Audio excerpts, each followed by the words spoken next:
Hello, and welcome to Decarbonize, the clean energy podcast from Fresh Energy. Fresh Energy is a Minnesota nonprofit working to speed our state's transition to a clean energy economy. My name is Jo Olson. I do communications here at Fresh Energy, and I'm here today to share with you a recording of our recent webinar called Beyond Representation, Equity in Climate and Energy Journalism. We co-hosted this webinar with the Energy News Network, and at the webinar, ENN's Ken Pullman leads a panel of journalists through a discussion about what equity in climate and energy journalism should look like, and what steps news organizations can take to move in that direction. And with that, I will begin the recording. Thanks for tuning in. Welcome, everyone. My name is Ken Pullman. I'm the director of the Energy News Network based at Fresh Energy here in St. Paul, Minnesota. And I would like to welcome everybody to this panel discussion we've titled Beyond Representation, Equity in Climate and Energy Journalism. I want to acknowledge our partner organizations, well, you could call them partners, but GRIST and the Midwest Building Decarbonization Coalition. The Energy News Network is a project of Fresh Energy. Fresh Energy's mission is to shape and drive bold policy solutions to achieve equitable carbon neutral economies. Together, we're working toward a vision of a just, prosperous, and resilient future, powered by a shared commitment to a carbon neutral economy. So for those of you just joining us, we do not have a chat feature active for this event, but we do have the Q&A feature. So if you look down at the bottom of the screen, there's a Q&A function. If you want to submit a question, feel free to do so there. We may not jump to those questions right away. We're going to kind of wait and see how they fit into the overall conversation. And with that, and also this event is being recorded. And if you need to jump off early or anything like that, a copy of the recording will be emailed to you after the event. So with that, I'd like to jump in and introduce our speakers. We have four fantastic panelists today. We have Audrey Henderson, who's a reporter for the Energy News Network, Rukiya Colvin, a freelance journalist and organizer, Marnice Jackson, co-director of the Midwest Building Decarbonization Coalition, and Adam Mahoney, who is the environmental justice and investigations reporter at GRIST. And I will do a quick round the panel here to give the panelists an opportunity to introduce themselves. We do have an all Midwest panel, so if we get going too long talking about the weather, please feel free to jump in and interrupt. And I'll go left to right of my screen. We'll start with Adam if you want to go ahead first. Oh, and the question for the panelists is, after their intro, is what do you love most about what you do? Hi, y'all. I'm Adam, and I use he, him pronouns. And I guess what I love about what I do is kind of interesting because I feel like I'm a walking paradox in a sense, that I love being a part of a community and I love being a part of change, but I'm naturally like an introverted person. So in a very odd way, my job allows me to do the things I love. I'm a part of a community and sometimes feel like I'm a part of, bringing change, but it also lets me communicate on my own terms. And allows me to listen and learn and strategically interject in a way that's like comfortable for me, and sometimes, even more powerful in a sense. And then on another level, like being in the environmental space specifically, has let me reconnect with my roots and my family and the community that raised me in a way that I kind of lost for a bit. I'm originally from a frontline community in Southern California and have been living in the Midwest for 5 years now, but as a journalist, I'm able to now advocate for my past self and work to answer the questions I had as a younger person, as well as advocating for the people I love. So journalism really lets me like love out loud and on paper, which is like pretty fulfilling most of the time. All right, thanks, Adam. Audrey, do you want to jump in next? Hi, I am Audrey Henderson. I am right now in the very snowy suburbs of Chicago, but I'm originally from Tennessee. Both my parents are from the South. I'm one generation removed from the farm. What I really love about what I do is I'm like Adam, I'm an introvert. At the same time, I have insatiable curiosity. So as a journalist, I am able to indulge my curiosity in a way that's constructive. And at the same time, while I'm digging into questions that really engage me, I'm able to get a message out to people who might not otherwise have access or even consider some of the things that I'm writing about or speaking about or communicating. So in a way, journalism for me is a means of satisfying my own curiosity and doing some constructive good for other people. Great. Marnice? Good afternoon. I'm Marnice Jackson, and I am from Pontiac, Michigan. That's a little bit outside of Detroit. And I actually was born in the South as well, in Mississippi. But what I really love about this work is that it helps me get connected to, of course, my people, Black, Indigenous people, and then also the fact that I like advocating for people who is burdened by energy burden, and I had that experience. However, I think with me being a connector and a relator, it helps me to show up in my authentic self. People think I'm an extrovert, but I'm actually an ambivert. So I'm half with you introverts. And so it helps me to relate when it's time to have those real conversations about the work that we're doing. So thank you. And it's nice to be here. All right, Rukiya. Hey everyone, I'm Rukiya. I use she, they pronouns. I'm from Detroit. Currently live here, been here my whole life. Love the city, though there have been many times I wanted to move away, but yeah, I'm still here, but it's cool. Like most of everyone else on the panel, I do have, well, actually like Marnice, I'm learning about myself that I'm more of an ambivert. I used to claim that I was an introvert until I started doing journalism, and I realized that I enjoy getting to know and talking to people. So what I enjoy most about this work, well, I consider myself curious by nature and just a lifelong learner. So I appreciate getting to talk to and learn from so many different people, whether on a grassroots level or in a more technical background, just to hear how they have approached the work, especially, or more specifically in this climate work, and whether it's through lived experience or whether it's like an attorney doing pro bono work on the behalf of community. It's always great to kind of learn from different perspectives, and in a way, like Adam said, to strategically interject. So I get to take my perspective and tie that into what other people are seeing and feeling and experiencing and bring that into my journalism to display that curiosity, I guess, in the writing. So I enjoy doing that. Great, thank you everyone. And so we'll jump into our first question. Our questions start really, really broad, and I think we'll kind of narrow in as we go. So the first question to throw out to the panel is, what does equity in news coverage look like to you? Does anybody want to jump on that one first, or I can pick somebody? Going once? Rukiya. I'll go ahead and jump in just to get out the way. But no, so equity for me, and I want to say, yes, it applies to climate, especially just because I feel like climate equity news is starting to become more of a wider thing, just because, you know, climate change is becoming more of an urgent matter. But I feel like it's important to address equity in journalism, just in general, in its approach, as it has, you know, affected Black and Brown communities forever. So I will use a quote that I recently found from Ida B. Wells, who I absolutely love. And this was in the context of her doing her campaign for anti-lynching, but I feel like it still applies to just how we approach journalism in general, and how it affects communities of color. So the quote is, "The pulpit and press of our country remain silent on these continued outrages, and the voice of my race thus tortured and outraged is stifled or ignored whenever it is lifted in America in a demand for justice."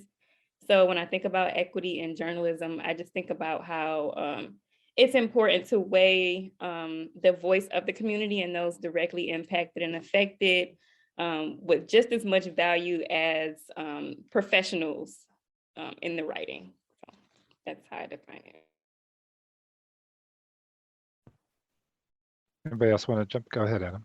Yeah, I mean, I definitely agree, and thankfully you brought up Miss Ida B, because one of the things that I think in this day and age, and when we're building equity in news, there's a new philosophy that I think is following in her footsteps of movement journalism, and centering, you know, the needs of the community directly affected by whatever injustice or situation you're writing about and covering. So really, to me, equity in news today looks like community partnership, if not ownership, which is increasingly hard to do today because of, you know, the shuttering of local news and the propping up of, you know, online monopolies in the journalism sphere. But, you know, to partake in that kind of equitable journalistic philosophy, like, means building relationships with people, and being in a place where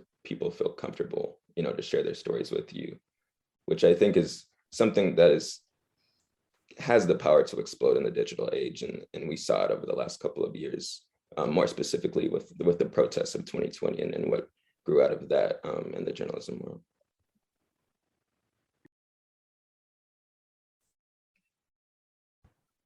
And Marnice, were you? Yeah, thanks so much. I think equity in journalism, equity as a whole is, you know, the practice of just and fair inclusion into a society, and for people to participate and prosper in that society and to their full potential. So I think as a journalist or journalism, you have to have that co-relationship with each other. And that means building relationships, authentic relationships, not to just tell the story or to get the story, right? But it also includes analyzing your own or recognizing your own unconscious bias, right? Or recognizing that or analyzing your own values, your personal values. Because when we tell a story, sometimes our point of view or being so focused on being objective as possible, sometimes our unconscious bias kind of get into that story. So I would say equity in journalism would mean practicing the golden rule, right? Treat people how you want to be treated. And that's just like the moral code for pretty much everything, right? If you have one. But, you know, if you have some type of religious or spiritual teaching, I wouldn't personally tell a story if I didn't want, would I want to be viewed in that light, right? So I would say, try to go beyond the constraints that you are beholden to if you're really about being true to the story. And of course, you know, lift up those community voices because those stories are the truth. Okay. Adam, I wanted to jump back to something you said about, you know, so we're talking about building authentic relationships with sources. And Audrey, I want to have you jump in on this one too in a little bit. But Adam, you talked about how technology can help with that, and specifically referencing the things that have happened over the last year or so. I wonder if you could expand on that point a little bit. Yeah, I mean, for so long, really, you know, the quote unquote voice of the people was being spearheaded through a newspaper, or, you know, individual sources like that. But over the last 2 years, I really feel like we've seen people take it into their own hands and telling their own stories and having access to do that through social media and in various forms, which can get a little tricky, right? When you're thinking of like traditional journalistic norms and fact checking and all of those kind of things. But I mean, at its core, you know, letting people tell their own stories is, I mean, to me, it's an amazing thing, and it allows, you know, less of a chance for things to be co-opted or you know, to be turned on their heads if you're getting it directly from the source. And it doesn't make it any less, you know, true or in any means, you know. Yeah, and Audrey, if you want to, I don't know if you want to build on that, but I'm also curious to hear from reporters about what that looks like on the ground in terms of what Marnice described as building those relationships for a journalist who's working a beat, what does that look like? How might it differ from sort of other ways that reporting is done? Well, that has been, and everybody knows this, the last 2 years have been a challenge on that front because of the pandemic. But as far as reporting on the ground, what it looks like for me is actually, at the risk of sounding simplistic, being on the ground, being in the location where the news is located, talking to the people who are there. A lot of times I will go to meetings, um, I'll arrange to meet people in person. One of the recent stories that I'm working on now is someone who actually I was introduced to her by someone that I had worked with previously on another story, and she made the request, can you come down and meet with me in person? Okay. She wanted to get to know me face to face, and I think it makes a difference. I've noticed the stories that I've been able to report on the ground, go to the location, it really changes my perspective, and it really changes how I tell the story. And one of the comments that has been made to me that has really stayed with me for years was someone came to me at a community meeting on the south side of Chicago, where I don't live, so I don't pretend that I live there. But someone had seen me at several meetings and came up to me and said, you know, one of the things I really appreciate you is that you show up. And it really made an impression on me. I didn't think that was special, but apparently it doesn't always happen. So to me, again, reporting on the ground is essential when you can do it.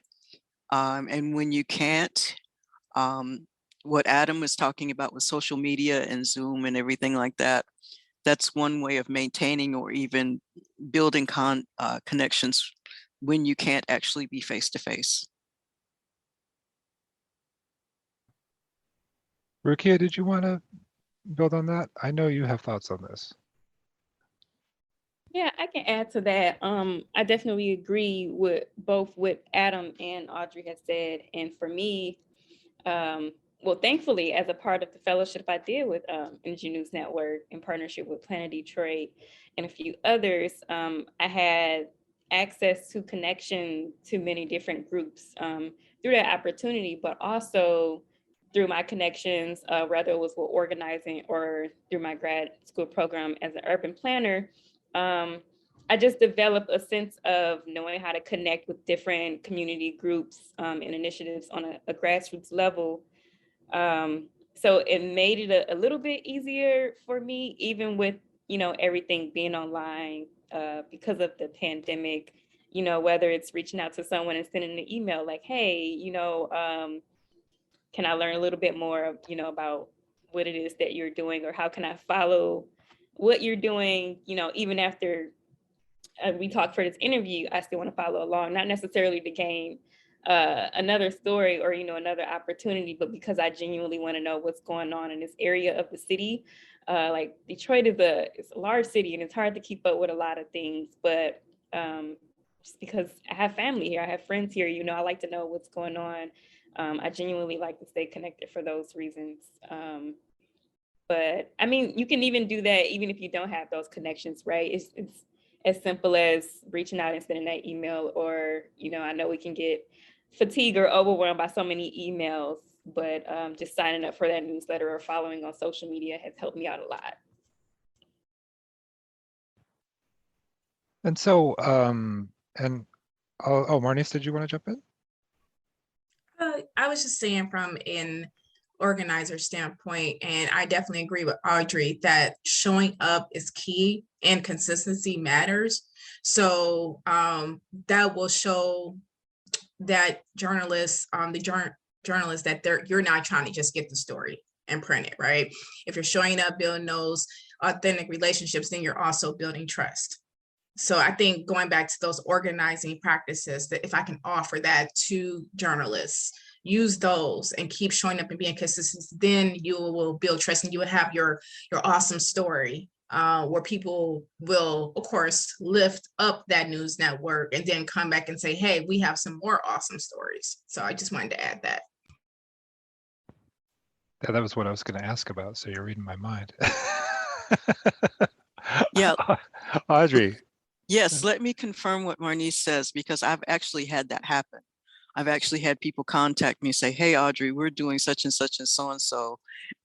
And this is when we're doing it. And if I possibly can make it, I try to do that. So I absolutely agree with Marnice on that. And Adam, I know we talked about this a little bit before, but you're covering the whole country. And what challenges do you face in your position? Obviously, you can't be in community meetings at 20 different cities at the same time. So how does that look in terms of the work that you do? Yeah, so GRIST is a national publication, and I do have 2 regional hubs that I cover, but I do end up covering the whole country a lot of the times. But one of the things that looks like then if I'm covering a place that I'm not necessarily familiar with or a part of the community or have those kind of relationships does end up mean you're falling on whatever voices are the loudest and have been in the sphere the longest, which is not necessarily a bad thing, but it can turn that way if one of the things that I've noticed with national publications is that you can run a story, 3 different national pubs will talk to the same people for their story, and that obviously means voices are missing, right? And people's lived experiences are not being represented fully, and sometimes even inaccurately when you do that. But I think one of the ways that GRIST has got around that during the pandemic is they've been more inclined to commission freelancers and communities that are, so they'll commission freelancers or people who are part of the community to write stories instead of having someone in their home 1,000 miles away writing it, which is difficult. You can't always do that because of financial challenges, but that goes back to my point of with social media and people telling their own stories, there are ways to work around that from a national perspective, because people are on the ground, and a tweet can be a form of journalism sometimes. They're telling the world what they're seeing in the moment. So that's a way that we've been able to get around that over the last couple of years. And so we can probably build on that a little bit with our next kind of big picture question, which is what are some of the ways that news organizations have failed or are currently failing to achieve this? Anybody want to jump on that one? Don't worry about offending me, by the way, because I know where we failed. I definitely like where Adam was going, that big news companies go to, or even small ones keep going to the same voices because they're the loudest. Doesn't mean that their story is the same as others. And then also if they have the facts, right? Some people get the story and it's off of emotion, right? Because something may have happened. And for speaking environmental and climate justice impacts is definitely filled with a lot of emotional harm. However, I think and I feel that when you're reporting the news, it's definitely built off of people's emotions, right? You got to tailor towards the emotions so people will watch and people, will be in an uproar. However, they miss the story about the solutions, right? That needs to be lifted up. Oh, I had a nice energy efficient home that was a demonstration project in this community, or there was a solar installation in this low income community, or they're doing something about Flint water crisis finally, right? So I feel that we need to focus. I think they missed the mark when you keep going to the same people. There's nothing wrong with that. However, we also need to move towards some solutions so people won't feel like, oh my goodness, there's never going to be any hope for this climate movement. I don't even know why we're focusing on that. Let's focus on all the other stuff. But then another piece to that, if you do focus on the same person and that's something new, then you may miss an opportunity to lift up other environmental impacts, right? That we may miss. So that's what I think kind of missing the mark looks like. What I was going, and I think Marnice is absolutely right. One of the things that I've noticed, and maybe this is just the way I look at things, is a lot of times people go into a story with their minds made up. This is what the story is, and this is what I'm going to report. And you can miss a lot when you do that. Some of the best stories I've ever done have been when I've gone in, yeah, I had, an assignment or a perspective or something that I was looking for in particular, but listening to what people are saying, seeing what's going on, and letting the story tell you what the story is. Instead of you going in with, you're determined, you've got this tunnel vision, here's my story, this is what I'm going to report. You miss a lot. I think a lot of times news organizations really miss the story because they're trying to chase their story. Yeah, and just to add to that, I think a lot of that I feel like comes from just the nonprofit complex and the need to, I guess, meet the requirement of what's needed from a funder for stories, right? And like Marnice was saying, that's where you come from with missing the mark on solution-oriented stories from people who have been on the ground. And like I said earlier, who have been facing these environmental issues, before climate change and climate justice has become sort of like buzzwords. So going off of what Audrey said, you miss the mark when you kind of like have that set goal and you set things in mind, because it completely undermines the people who have been on the ground working, creating these solutions out. And don't get me wrong, we do need stories around like policy changes and things that are important, but you could be missing the key piece to really convincing policymakers of why this is important, because you're not highlighting smaller projects that are emphasizing why we need these policy changes or need that extra leverage to get these things going on a larger scale.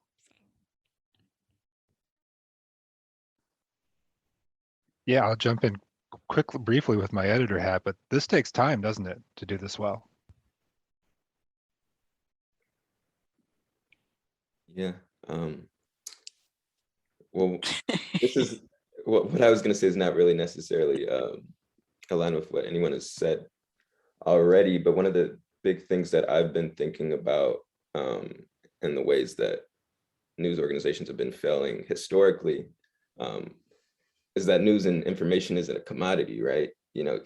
It's bought and sold, and that means the people with the most social capital and financial means are the ones that are, accessing information. And that's, before I was working at Grist, I was at a newspaper, and that's one of the things that, I saw often is, the communities that you are, the most disadvantaged communities that you're writing about, they're not the ones accessing, they're not the ones paying for the newspaper, right, to read the story that you're writing. And it's really the same thing in the online world. The people you're writing about aren't necessarily the ones that have time to spend hours on the internet reading things, because, quite frankly, if you're writing about disadvantaged communities, they're typically poor, and being poor means you don't have free time to do those things, right?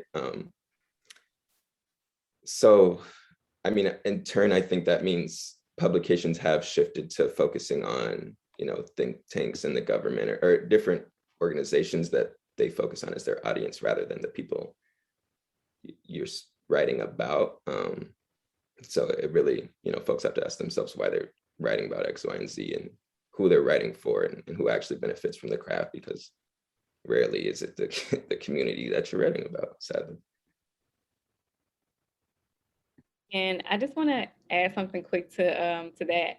Adam, when you said that writing as a commodity, it made me think of a movie I was just watching on Netflix, Don't Look Up. I don't know if anyone here has seen that, but it makes me think about how the media is portrayed nowadays. And you're just thinking about ratings. And I know that was more on the scale of like the comet coming onto Earth and everything, but it's the same idea, right? We don't take these things serious until like it's right there in our face, even though, people or in this case, not necessarily movie, but like there has been outcry about these things for years now. But it's always been there. But because we're looking for more of the pleasantries or things that are gonna draw more of attention for the likeness of it, you kind of miss the mark on more important things. I don't know if you noticed this, Ken, but we were all laughing when you were saying that news takes time. A lot of times that's the one thing that reporters don't have. We're not so much with nonprofit, but I used to work on a daily newspaper, and you went on your beat, you spent an hour or 2 hours talking to the cops or whoever, you came in, you wrote your story, and you had to, you had a news hole. And if you didn't write your copy, there was a hole on the front page of the paper. So I'm not sure how to resolve that or deal with that, but it is an issue. Yeah, definitely. And to those watching, feel free to use the Q&A function down at the bottom of the screen if you want to submit a question. We have a question from Linda, and this might be kind of delicate because I don't know if we want to get into the business of calling out any particular news organizations, but maybe we can approach this more broadly. Can you give specific examples of what we're talking about, specific examples of stories that are good and bad in coverage? Start with one where I focused on what residents were doing on a ground level as it related to an ordinance that was created here in Detroit, the Community Benefits Ordinance, and how it's currently regulated. It doesn't actually benefit those who are in the impacted areas when they have to enter into community benefits agreements with developers. So in the case of a corporation who is expanding their developmental efforts in an area, but they've been imposing air pollution on the area since their plants have been there, but now they're expanding, and now you have more of these volatile organic compounds going into the air, and the community have been like really fighting against this for years now, and still fighting against it really, but the story was more so geared around what the residents are doing to fight the city and that developer for better terms in the ordinance to better protect them rather than just accepting what they have because it's the ordinance. So I would say that's one example because it's highlighting, it's not a solution yet, but it's highlighting what's being done to find a better solution to the problem that's still at hand.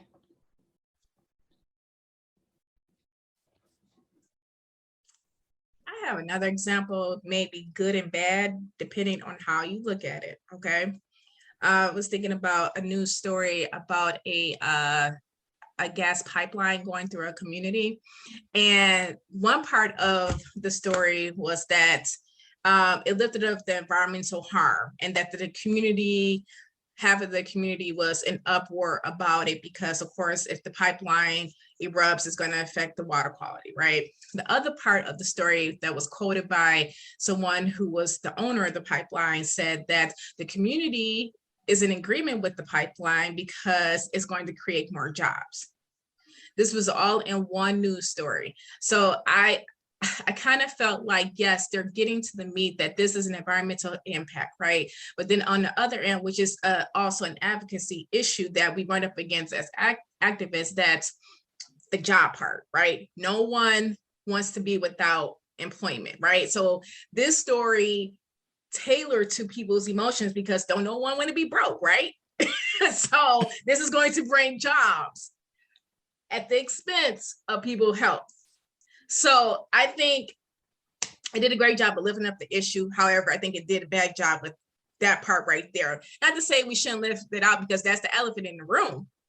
It's just hard, right?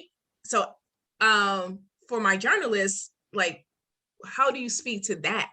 Like, what's the right way to do that? And I'm sorry, I took over your job, sorry.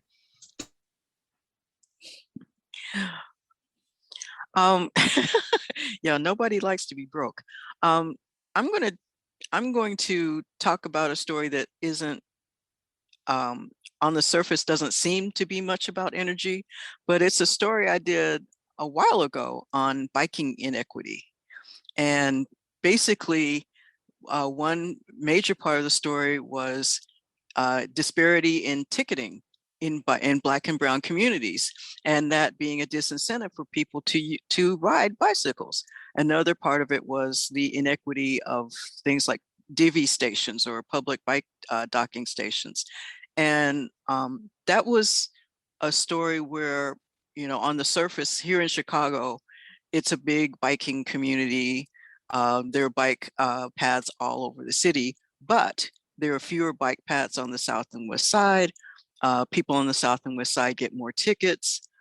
There is just less infrastructure in general. And the story that I was able to tell was to illustrate those inequities and how that really impacts adversely on biking as a means of low non-carbon based transportation. So, and that was a story where I actually received a comment from someone saying, we've never seen this reported this way before. And I hope that doesn't sound like bragging, but I really took that to mean that, okay, I've done my job. I've really, again, conveyed something that is important, but might have gone unnoticed or underreported. Yeah, to piggyback off of that, because I also wrote a story about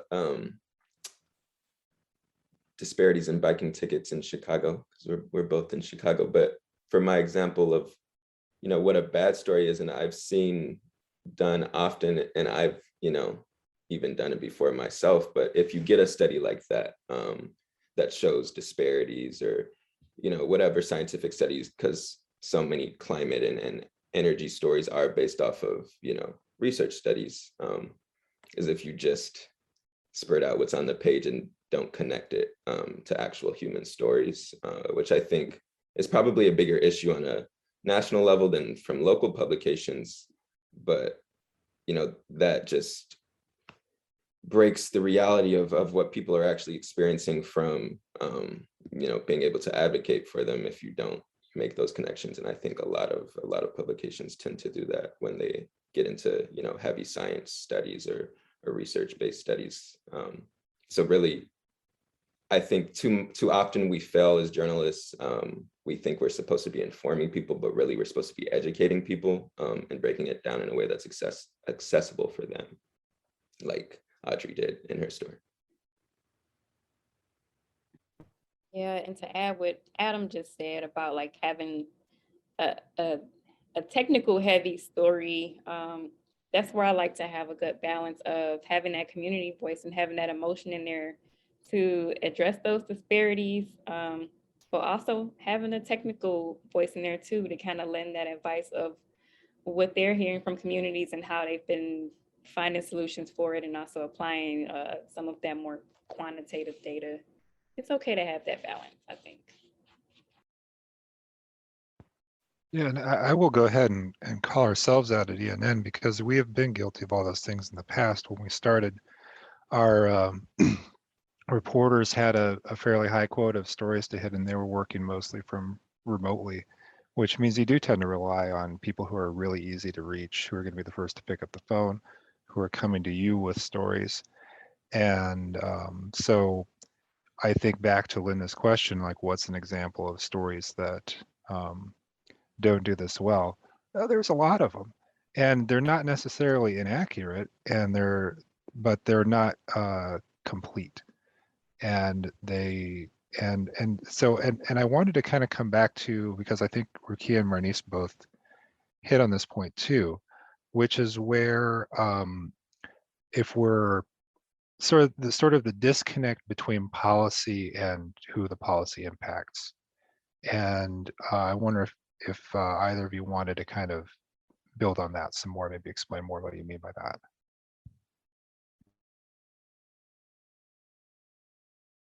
I will start, and for me, like I don't have the scope, a bigger scope that you all have with my reporting. I've focus more on a local level. So I'll speak from the local perspective. It comes from having less of a democratic process, which also plays into journalism. Not giving them that voice. So I feel like when you have these local policies and even just the lack of access to get residents to give their feedback and weigh in on those things, it affects the policies, like a community benefits agreement, for example. Well, that's not a good example for Detroit because they're a grassroots community is actually who brought the community benefits ordinance to the city council.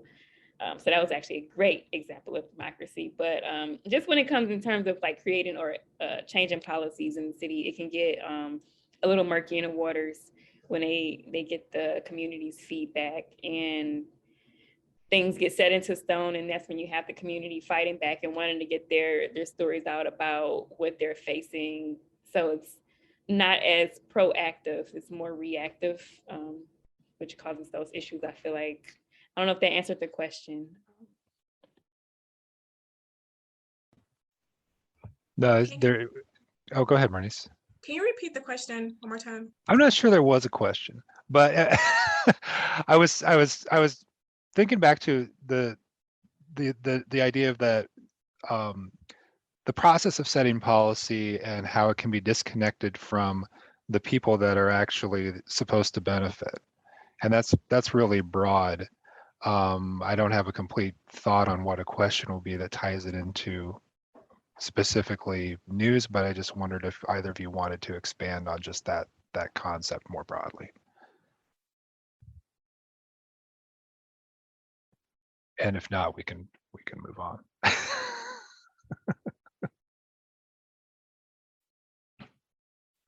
Okay, so I want to go back because there's a couple of things from some of our earlier discussions that we haven't had a chance to hit on, and one of them is problems versus solutions. And one of the comments that came up in one of our planning meetings was that part of what makes news coverage equitable or helpful is that it's pointing to sort of solutions and a way forward instead of just sort of restating the same problem over and over again.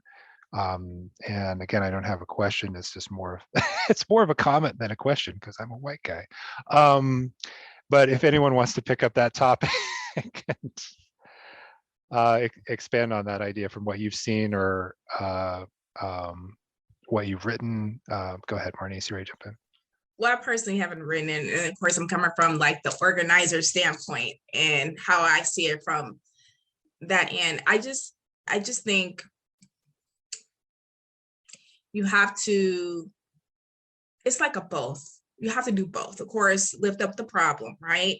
But then also lift up the solutions, because that would bring more people into the movement to eliminate these climate impacts, these environmental impacts. So I think it's a both, a good balance, but then also it's the process to get back to maybe the policy question or getting people involved in the process is very key, especially when trying to advance any type of policy, so they can feel that they have buy-in and that the people that they elected didn't just put all this stuff together. And of course, everybody's not going to get everything they want. However, at least people are coming together to say, hey, I did have some buy-in, or I was at the table and I was a part of the decision-making process. There's no different when doing the news, getting people involved in the process and lifting up these stories and be, just like I said, being consistent as much as possible, especially in this day and age, working remotely in the pandemic and all these safety measures and then everything else that's going on. If you're intentional about it, people will definitely will want to continue to look you up and be open to telling their story, right? So what I wanted to add is what Marnice said. She said something that really resonated with me, is getting people involved with the process. I think a lot of times people read climate and energy stories, and I include myself in this, and you either get a sense of despair of, okay, there's nothing that can be done, or sometimes there's this silver bullet, let's do this and it'll solve everything. And you can't do that, because if people, you have to convey the issue realistically, but at the same time, you have to, as Marnie said, get people involved in the process and get people engaged in it, and make it communicate that there is something that can be done, even if it's not going to have immediate results. And to add, especially about the technical part, because climate and environment is very technical, you have to educate within the process. So with your outreach plan, you have to have an education plan. I want to add, I don't know if I have a direct answer, but something that I think about in my writing comes from like just my general disposition of curiosity, but I'm always wondering, like, how do you engage the curiosity of readers when you think about the problem and solution? Like, we know that a lot of the problems come from decisions made by corporations and corresponding with policies created on whichever level of governments. But it's like, how do you educate people on that? And not necessarily persuade, but kind of build that curiosity in them to be like, well, how do we change this, since we see that this is the problem, and this is what these entities have done to these communities with these problems. But like, how do you get people involved in the sense of creating that curiosity for them to engage in some sort of action? I don't really know what that looks like as a concrete example, but that's just something that I try to think about in writing, which can be kind of hard at times. Yeah, I also don't have an answer, and it's something that I struggle deeply with in this profession. I can give one example of last year. I wrote a couple of stories about a town in southern Illinois that has had basically broken infrastructure for over sewage infrastructure for over 30 years, and their streets have been, lined with poop, so to the point where people have bought boats to get through the water. And it's been written about hundreds of times over the last 30 years, right? So what comes from telling people about this problem? And I think it gets back to the point of like, who are you writing for? And Grist is like specifically solutions focused, but even so, if I'm writing a story, a solution-based story, solutions still have to be enacted, right? So I think that gets to this question really gets to the point of like the power of journalism, which, is tricky because it sometimes does not fulfill what you want it to fulfill. But it's something that I think all journalists should be grappling with within all of their work. Back to the point of just why are you doing this, and who's actually benefiting from your craft? That gets us to that big picture question that I think we talked about, which is, and I don't draw as clear a distinction between the two as other people in the field might, but is there a difference between journalism and activism? Are they the same thing? Is one a form of the other? Who wants to take that? Audrey? I will say, yes, there is, with a caveat. And I will use an example. In the January 6th insurrection, there were people who stormed the Capitol, but there were also journalists who were there with them to create a visual record. That was journalism, and a lot of that visual record would not have existed had they not been there. And I consider myself to be on the journalism side, in that I feel like I'm more effective when I'm writing about something and communicating about something. Not that I don't care about things, and that I don't, a lot of times I feel constricted in that I don't participate in protests or whatever, but I feel like want to stay on that side of the line as a matter of my own credibility, so that I am seeing as much of the picture as possible, and that I'm conveying the story as clearly and as accurately as possible. And again, your mileage may vary, but that's where I stand on it. And yeah, I would say that journalism is a form of activism. We think about journalism also as a form of communication, and activism is, well, the way I see it is truth telling, right? It's standing up for things that need to be said, to fight for justice, to fight for equity, to fight for the power of communities who have been underserved for so long. So I think, and this was said earlier, I think it's important to have that truth-telling aspect in journalism.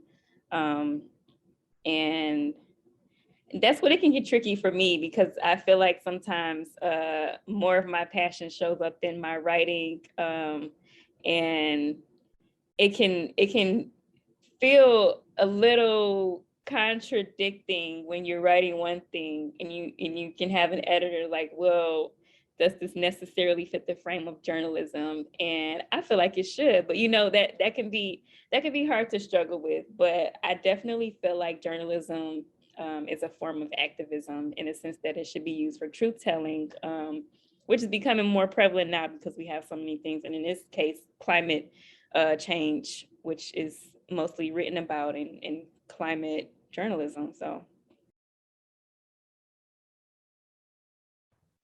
Any other last thoughts on that, Adam? Yeah, I was just gonna say, I agree with both Audrey and Rukiya, and I think if I was looking at it for myself, I would say no. But I think one of the things we have to always consider is that the people who like to make such a big distinction between the two are the people who claim to be objective and non-biased, which that does not exist either. So yeah, that's really all I have to add. Yeah, I believe there's an active role for journalists in activism, to, of course, report out the stories and finding the truth of really what happened. And there is a role. However, sometimes if you're defining yourself as an activist, sometimes it can be seen as an unbiased opinion, or they have a biased opinion about whatever they're advocating for. So for example, what happened on January 6th, though, what the insurrections, those individuals who did that may feel like they're activists, right? But then on the other end, as we're looking, we saw that as an insurrectionist, right? Not an activist, and not fighting for something of a good cause. So it just depends on where you see yourself at. So for me, seeing that was a form of not activism, right? You're taking over our country. However, someone who may feel that they were right may feel like they were activists. So it just depends on where you sit. So I think it just depends on the person and where they're at in this movement. But I just feel like, for example, in the climate movement, yes, there is a role to tell the story, to lift up what's going on, and to lift up the other stories that may have been missing. I wanted to clarify and add to what Marnice is saying and what Rukiya was saying. I think that there is a difference. I mean, the whole thing of people claiming objectivity, just the facts.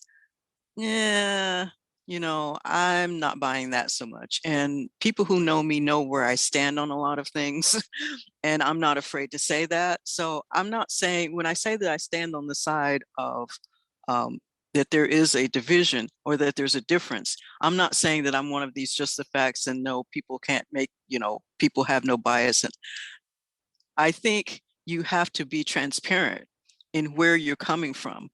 But at the same time, for me, I find that I do my best work if I allow the people who are involved in a situation to tell me what's going on, and I can see what's going on and I can convey what's going on, rather than me try. I mean, if it's an issue where I have an an active part, that's one thing. But if I'm going into a situation where I may have an opinion, but I don't have a lot of knowledge, I want the people who actually know what they're talking about to tell me what's going on. So that's what I mean by that.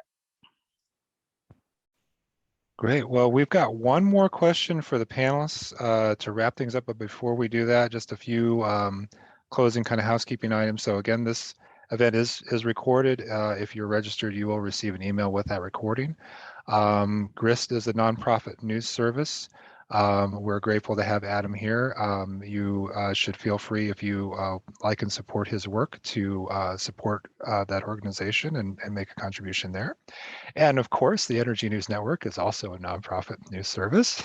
And if you like and appreciate Audrey's work and what Rukiya has also done for us, you can go to energynews.us and drop us a line, sign up to our newsletters, send a donation, news tips, recipes, book recommendations. We want it all.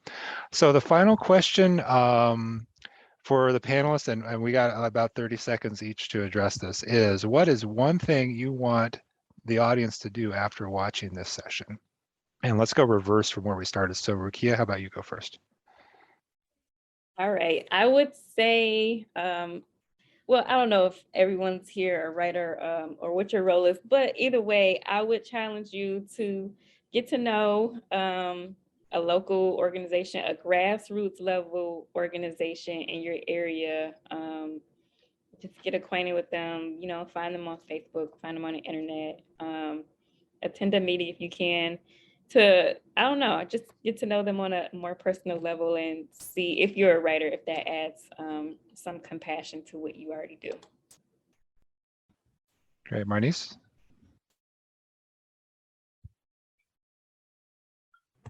I totally agree with that. Please find a local organization, environmental climate justice organization, and learn about them. And then learn about individuals who are really out here doing the work. Big Greens, they do awesome work as well, but the real solutions are really coming from EJ and climate justice organizations. And that's where I stand with that. So please research these organizations. Thank you. Audrey? I would say, as a reporter or as a reader, if you're a reporter, take time to consider what your story is, who's telling it, who's not being consulted, who's not being heard. And if you're a reader and you're reading a story, take time to consider what's not being said. And if you have questions, that might be a clue as to a perspective that's not missing. And maybe you read from a number of sources to see if you can get different perspectives on the same issue. Hey, Adam, last word to you. Yeah, I mean, I agree with Rukiya, and I think if you do find a local organization that you want to be a part of, to constantly remember your positionality and try your hardest to decenter yourself. So, you know, that means centering those most in need. Great. Well, thank you. I am very grateful to everyone in this group for taking the time to be on our panel today. Thank you to all of you who are watching, whether you're live or whether you're watching this recording sometime in the future. And also thanks, I neglected to mention Brianna Kerber, our communications guru here at Fresh Energy, who's been driving the bus for us this whole time, so I don't have to worry about it. Thank you all, and have a great rest of your day. Bye all. Thank you for tuning in to the audio recording of our webinar. You can stay up to date on Fresh Energy's work at fresh-energy.org or follow us on social media. You can also subscribe to Energy News Network's original reporting and Energy News aggregation listserv. Their reporting and listservs are conveniently broken up by region, featuring the Midwest, Southeast, Northeast, and Western U.S. Visit energynews.us to sign up. You can also support Fresh Energy's work by making a donation today. Visit our website at fresh-energy.org and click Donate in the upper right corner. Thank you for listening.